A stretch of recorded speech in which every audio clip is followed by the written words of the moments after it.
Melanjutkan cerita sebelumnya, Kang Ji-hyung kembali terjatuh ke dalam neraka berdarah bernama Bloodgate. Kesendirian menyambutnya di tengah kehancuran yang tak berujung. Tidak ada suara selain jeritan makhluk-makhluk mengerikan yang merayap dari segala arah, mendekat dengan naluri pembunuh yang membara. Monster-monster itu melesat ke arahnya, mengaum dengan mulut menganga dan cakar mengancam. Namun Kang tidak tinggal diam.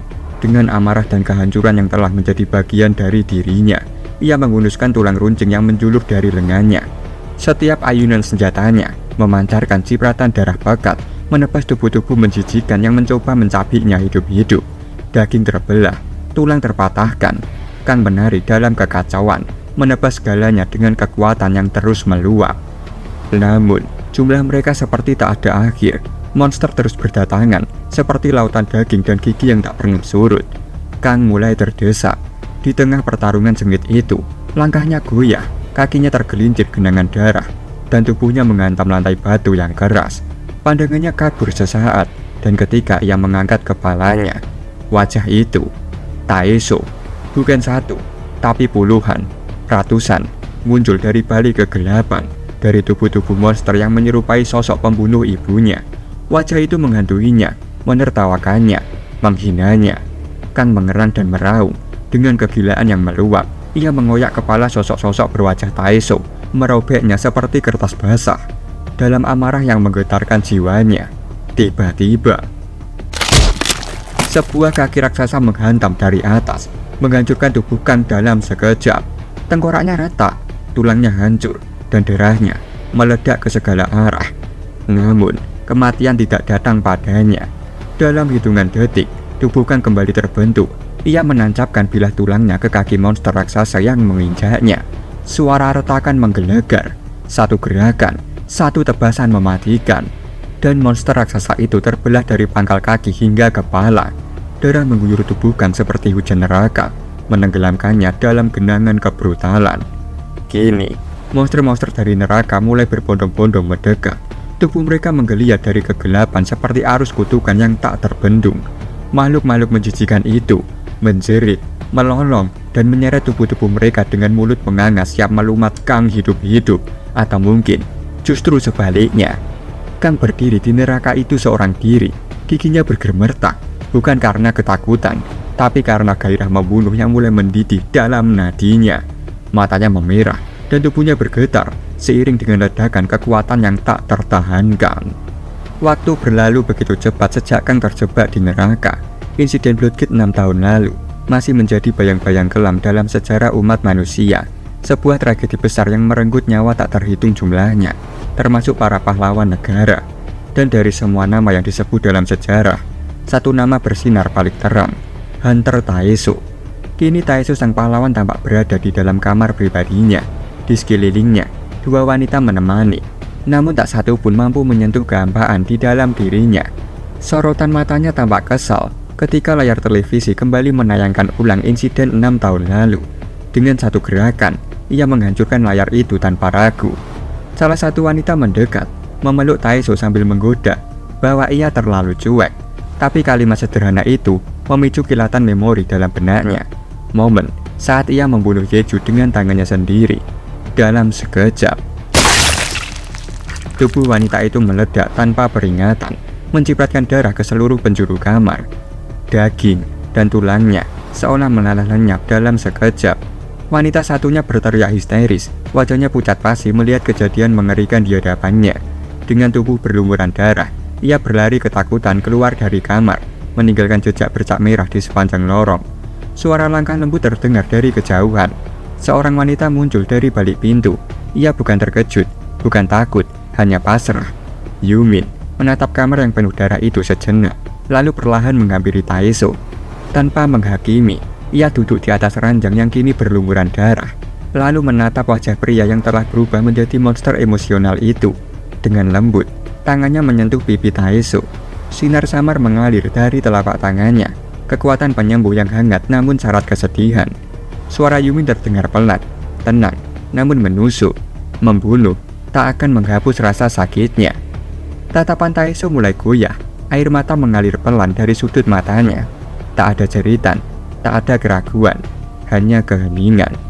Ia kembali teringat pada momen setelah berhasil mendorong Kang Ji-hyung ke dalam Blood Gate. Insiden besar yang nyaris menghancurkan segalanya akhirnya berakhir di tangannya. Keberhasilannya menaklukkan monster terakhir umat manusia mendapat sambutan luar biasa. Sorak-sorai massa membahana, meneriakan namanya tanpa henti. Ia disebut sebagai penyelamat, pahlawan, simbol kemenangan. Jasanya dijanjikan akan terus dikenang. Namun di tengah gegap gempita itu, ia hanya tertawa lirih, sebuah tawa tipis yang tak membawa makna. Ia berdiri di antara pujian, tapi jiwanya tak berada di sana. Dalam sekejap, tubuhnya menghilang dari kerumunan. Ia memilih menjauh, mencari tempat yang menyimpan sisa kenangan yang tak bisa digantikan oleh gemerlap dunia. Langkahnya membawanya ke taman bermain yang dulu sering ia kunjungi bersama Yeju. Di tempat itu, hanya ia sendiri yang duduk di atas ayunan tua. Ayunan di sebelahnya telah patah, tanda yang sunyi bahwa Yeju tidak akan pernah kembali. Hujan turun perlahan, membasahi tubuhnya yang diam. Di antara sudut matanya, air mata jatuh tanpa suara, menyatu dengan deras hujan yang tak kunjung reda. Saat rasa sepi mulai menggigit lebih dalam, seorang wanita muncul dari balik bayangan. Yumin. Ia datang diam-diam, lalu tanpa sepatah kata, membuka jaketnya dan memakaikannya pada tubuh Taesho yang dingin. Kehangatan sederhana itu menyelinap ke dalam luka yang tak terlihat. Mengingat momen itu, Taesho baru menyadari bahwa dirinya tak pernah menyangka akan diperlakukan sehangat itu, terlebih dari seseorang yang dulu menolong Kang Ji-hyung. Kenangan itu membawanya kembali pada percakapan yang tak terlupakan. Di tengah sunyi kamar, Yumin menatapnya dalam-dalam, lalu melemparkan sebuah pertanyaan yang membelah keheningan. Pertanyaan yang sempat membuatnya bingung. Tapi saat nama Kang Ji-hyung disebut, jantungnya seolah berhenti sejenak. Ia terdiam, tersentak dalam bisu yang panjang. Yumin duduk di atas perutnya, masih menatap tajam ke arahnya. Sorot matanya tenang, namun penuh makna. Ia mengingatkan tentang kejadian 6 tahun lalu, bagaimana Taesho membunuh ibu Kang tanpa perlawanan, dan bagaimana ia hanya mendorong Kang ke dalam Blood Gate, lalu menutupnya tanpa rasa ragu. Namun pertanyaan berikutnya lebih menusuk dari apapun. Apakah sebenarnya ia takut? Takut kepada Kang Ji-hyung yang telah mengalahkan semua hunter Triple S rank. Mendengar perkataan itu, amarah Taesho langsung membuncah. Tanpa ragu, ia mencengkram leher Yumin dan mendorong tubuh wanita itu hingga terhimpit dinding. Sorot matanya liar dipenuhi kebencian.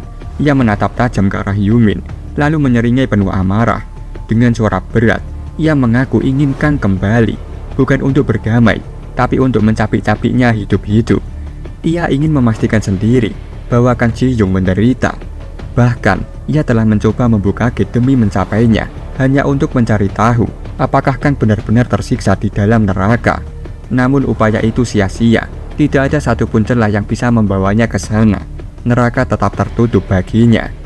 Meskipun tenggorokannya dicekik, Yumi tetap tenang. Tak ada rasa takut di matanya, seakan dirinya tak peduli akan kematian. Ia justru membuka mulut perlahan dan membisikkan sebuah kenyataan yang terdengar seperti ramalan. Menurut hukum alam, setiap dunia memiliki siklus. Dalam waktu yang tak bisa dipastikan, dunia akan runtuh. Dan ketika saat itu tiba, sesuatu akan terbuka. Gate. Jika waktu terus bergerak dan gerbang-gerbang itu menyatu dengan lapisan terdalam neraka, maka terbentuklah Blood Gate.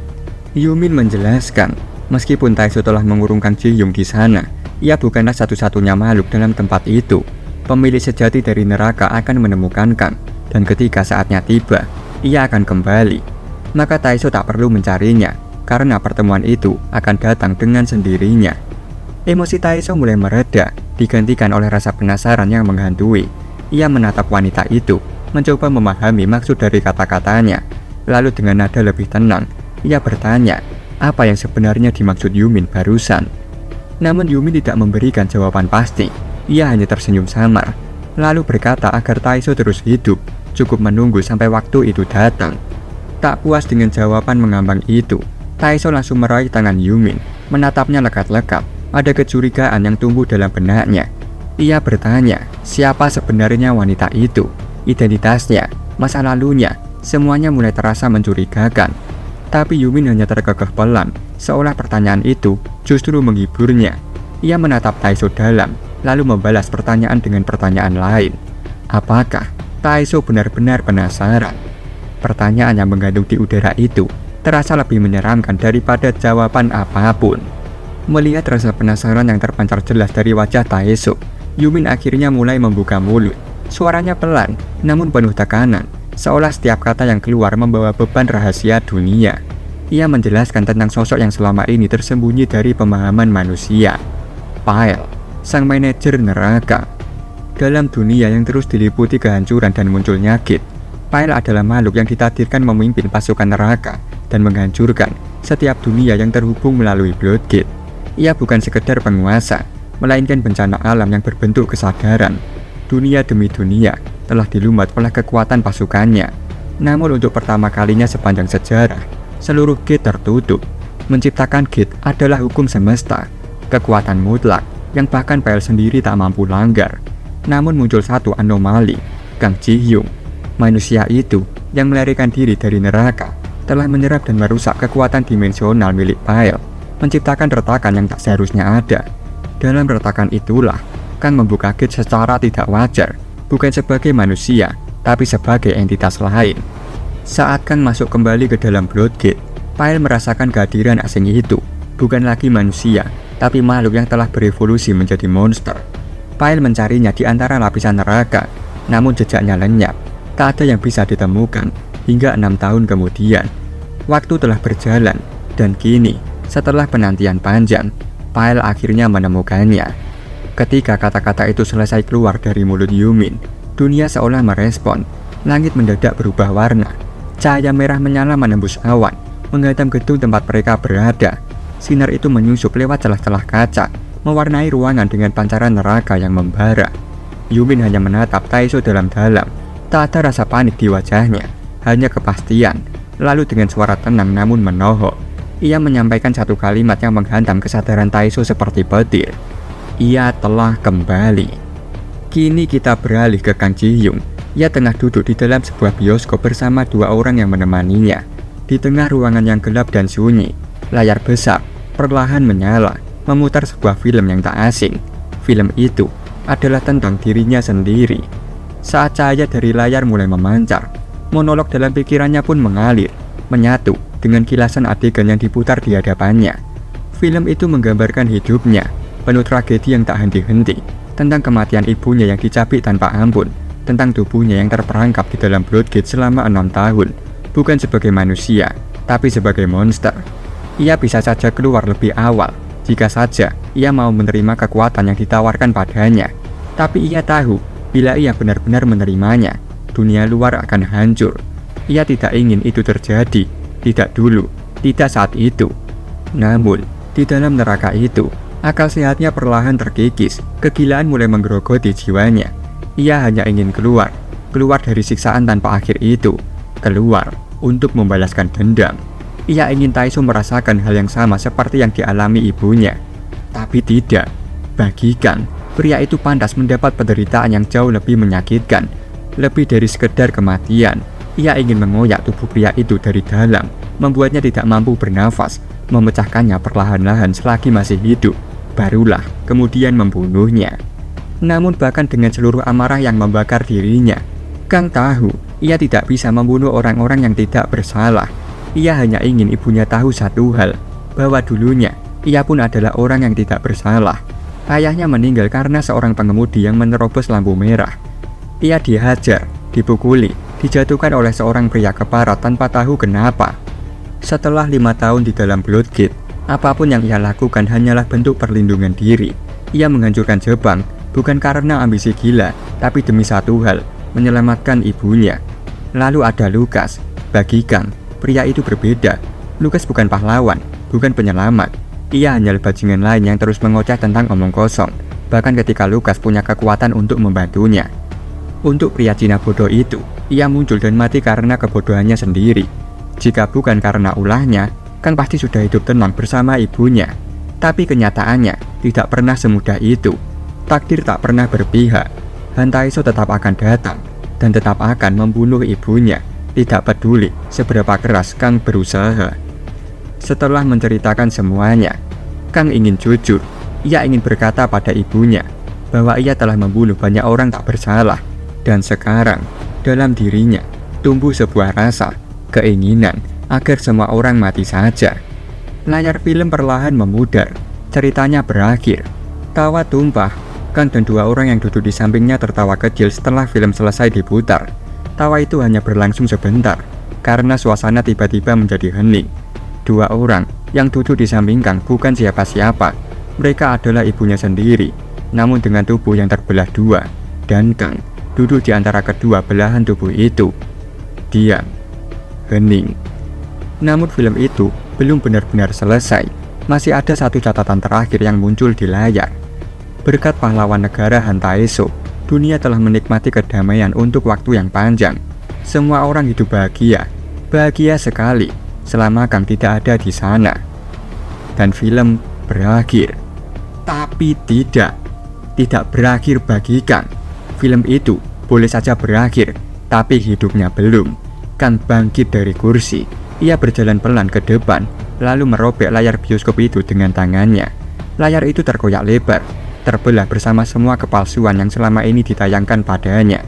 Suara lembut ibunya terdengar dari belakang, penuh duka yang tenang. Ia berkata bahwa tak ada lagi yang tersisa untuk Kang. Kang berhenti di balik layar yang robek. Ia menoleh, menatap sosok ibunya yang masih duduk di kursi. Kang hanya tersenyum kecil, senyum getir yang sulit dibedakan dari keputusasaan. Ia tahu betul, tak ada lagi yang tersisa untuknya. Langit yang merah darah semakin mencekam, retakan dimensi semakin nyata, menggema seperti suara jeritan dari kedalaman yang tak terbayangkan. Retakan itu adalah gerbang pembuka, tanda dimulainya pertarungan yang telah menunggu selama 6 tahun. Darah yang mengalir di langit itu bukan hanya simbol, tapi pertanda bahwa tak ada lagi yang bisa menghindari dari kekuatan yang sedang tumbuh. Han Tae-soo yang merasakan getaran luar biasa dari kehadiran itu, tanpa ragu langsung melompat keluar dari tempat persembunyiannya. Ia tahu apa yang sedang terjadi, dan saat matanya tertuju pada Bloodgate yang terbuka lebar di hadapannya, ada perasaan campur aduk. Di balik gerbang itu, Kang Ji-hyuk berdiri dengan wujud yang jauh berbeda dari yang pernah ia kenal. Sayap hitam besar mengembang di punggungnya, seakan-akan ia adalah Raja Iblis baru yang baru bangkit dari dunia kegelapan. Wajahnya tak lagi menyisakan apapun yang manusiawi. Kini, Kang telah menjadi makhluk yang lebih dari sekedar monster. Tae-soo hanya berdiri diam, seakan telah menunggu momen ini selama bertahun-tahun. Tak ada kebencian yang tergambar jelas, hanya fokus yang tajam pada musuh yang telah lama ia nantikan. Kang Ji-hyuk begitu juga, menatap Tae-soo dengan pandangan yang penuh kebencian dan penderitaan. Di matanya, api dendam berkobar, dan seluruh rasa sakit yang telah ia tanggung selama di Bloodgate kini akan ia balaskan dengan darah. Dan kemudian, tanpa peringatan, Tae-soo memulai pergerakan. Tubuhnya terbelah menjadi klon-klon yang tak terhitung jumlahnya, menyebar ke segala arah. Setiap salinan bergerak dengan cepat dan gesit, siap bertarung habis-habisan dengan Kang Ji-hyuk, sang Raja Iblis. Namun Kang Ji-hyuk tak datang sendirian. Di belakangnya, dari dalam Bloodgate yang terus mengalirkan kegelapan, pasukan tengkorak muncul satu persatu. Monster-monster yang berasal dari kedalaman neraka. Mereka adalah tentara Kang yang siap menghancurkan siapa saja yang menghalangi jalan mereka. Dunia sekitar mereka seakan terhenti, menunggu ledakan kekuatan yang akan memecah segalanya. Pertarungan antara dua kekuatan besar yang saling memperebutkan takdir dunia ini pun dimulai.